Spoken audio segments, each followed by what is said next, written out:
And priorities take plans. Our plan, first, we've got to get the cost of living down. And we're going to be demanding a spring budget that reveals the true deficit, lowers spending, taxes, and inflation. Second, to get homes built by cutting taxes and red tape on construction. Third, to restore economic independence by unleashing our businesses and our resources. Fourth, to bring safety to our streets by locking up dangerous offenders and securing our borders. And fifth, speaking of our borders, we need to get immigration under control after a decade of liberal incompetence. Merci beaucoup tout le monde. Cette semaine, le Parlement est de retour avec une équipe plus grande et plus forte. On a obtenu 2,4 millions plus de votes et 24 plus de sièges. Pour la toute première fois, les travailleurs syndiqués, les jeunes, les nouveaux arrivants et notre groupe de gens qui n'avaient jamais voté auparavant se sont joints à notre équipe et ont voté pour nous. Ils ont voté pour l'espoir et pour le changement.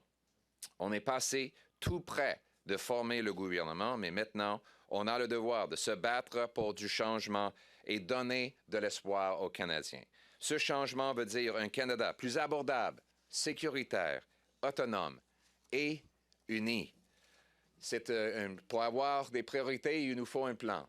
Donc, le plan que nous allons avancer au Parlement, c'est de 1, forcer le gouvernement de prendre l'abordabilité au sérieux. Avec un budget ce printemps qui relève le véritable déficit, qui révèle le véritable déficit et qui réduit les dépenses, l'inflation, les impôts et les taxes. 2, bâtir des logements en réduisant les taxes et la bureaucratie sur la construction. 3, réinstaurer l'indépendance économique au Canada en libérant nos ressources naturelles et nos entreprises. 4, rendre nos rues sécuritaires en abrogeant les lois libérales pour mettre des vrais criminels récidivistes en prison. Et 5, reprendre le contrôle de l'immigration et protéger nos frontières. Cost of living and budgeting. Well, Mr. Carney told us all that, he said, I'd like to say it again and again, that a slogan is not a plan. Well, I point out that is a slogan, but but I'll tell you what a plan is. A budget is a plan. It's literally a plan.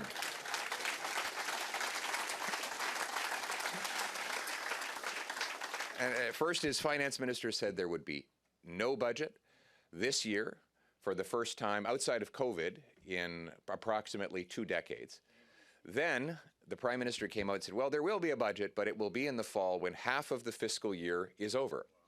How do you budget for something that has already happened? Maybe they think that budgets will balance themselves.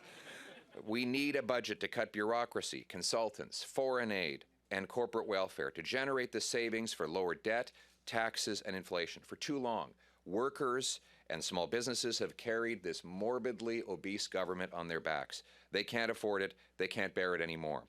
Lowering the cost of government will lower the cost of living. We must unburden our hardworking people so that they can go further and reach higher. With stronger buying power and lower taxes, our incredible workers and entrepreneurs will have their work rewarded, their purchasing power preserved, and our economy strengthened. And speaking of our economy, our second priority is economic independence for Canada. We all want a permanent end to tariffs with the U.S., and we will work with the government to help make that happen. I've already told the Prime Minister that we are happy to cooperate any way we can to bring about an end to this unnecessary dispute and restore our not just our sovereignty, but also tariff-free access to the most successful international trading arrangement in the world. And we can't help but note that the Prime Minister promised during the election that he would put his elbows up and apply dollar-for-dollar tariffs that would raise tens of billions of dollars. Now, let's be clear. He said that it would raise $20 billion this year alone, and he published that in a platform released after he had quietly eliminated most of those tariffs. So how is he going to make up the money? And why did he put his elbows down when he said they were up? Look, despite the Prime Minister's doublespeak, we will work, as I said, to help him try and get a trade deal to put an end to the tariffs. But we also need to focus on making our own economy more independent and self-reliant so that we're no longer vulnerable to such international surprises. That means unleashing our industry and its mighty workers to make things here for ourselves and for overseas markets. It's not enough to say you want to build. The government must remove the laws, taxes, and rules that stand in the way. And that's why Conservatives are proposing practical and real removal of obstacles, end the industrial carbon tax, the energy caps, the electric vehicle mandates, the No New Pipelines law, the West Coast shipping ban, and more. If the government agrees to these changes, we will move as early as the spring to pass them all. They have our word. Let's remove the obstacles. Let's harvest our resources. Let's make Canada truly independent.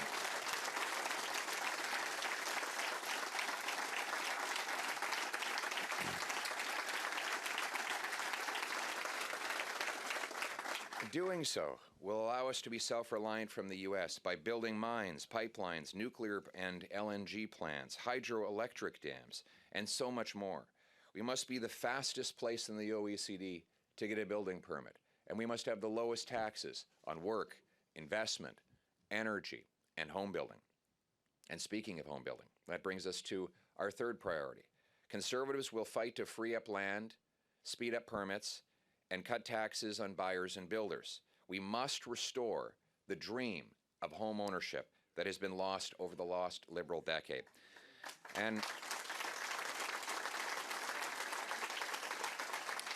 nous voulons que ces maisons soient dans les communautés sécuritaires. We want those houses to be in safe neighborhoods.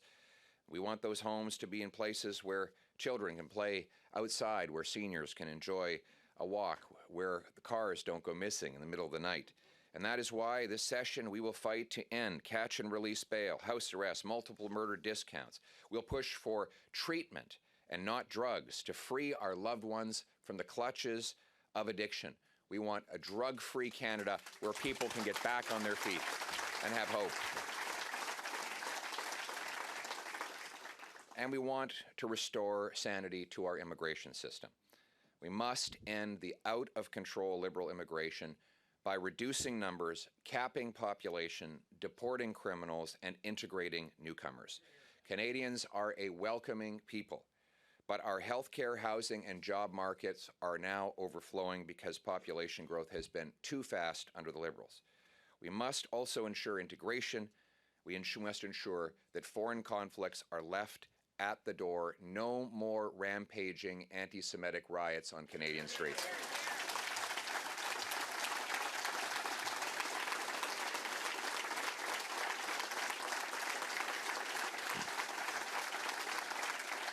So once again, our 5 goals for this session: bring down the cost of living with a budget that cuts spending, taxes, and inflation; boost home building by cutting taxes and regulatory red tape on construction; third, unleashing resources and businesses to free our economy from dependence on the U.S. Fourth, restore safety on our streets by repealing Liberal laws, locking up repeat offenders, and securing our borders. And fifth, getting immigration under control. These are our goals, but our mission can be summed up in one word: hope. De l'espoir pour les Canadiens qui travaillent fort. On va être leurs champions. Leurs préoccupations sont les nôtres. Leurs causes sont nos objectifs. Ils comptent sur nous. Ils croient en nous. Ils ont voté pour nous pour un meilleur avenir. When we expose Liberal failures, when we argue about policies, we don't do it just to hold the government to account. We do it because we want things to get better. When we act as a government in waiting, we do it to provide the hope that things can and will get better in a future Conservative government. We will present ourselves as a government in waiting to ensure that people know that that hope remains, the hope that our youth will one day be able to move out of their parents' homes and into their own, start a family in that new home with happy problems, like having to get out of the car when you get home from work to remove the hockey net so you can get the car into the garage. Knowing that kids were playing safely there after they got home from school, and that they will be in the House of Commons procrastinating about their homework. The families that need hope that their fridge can be full without their bank account being empty. The hope that seniors can return to that evening walk they used to so much enjoy until crime and danger interrupted it. The hope that our trades workers can again earn six-figure jobs, digging mines, building pipelines, and constructing homes that other people can afford. The hope of restoring a country that takes care of its own, stands on its own 2 feet, united under one flag in the freest country on earth. The hope that the strivers, the battlers, the fighters, the ones who scrape by and fight on, the ones who get knocked down but get back up and never quit and keep pushing forward, they won't give up, and neither should we. We are their champions. Their worries are our concerns. Their cause is our purpose. They are counting on us. They believe in us. They put their hope on us, and we will fulfill that hope for our people, for our country, for Canada, now and forever. Thank you very much. Merci beaucoup tout le monde. Thank you.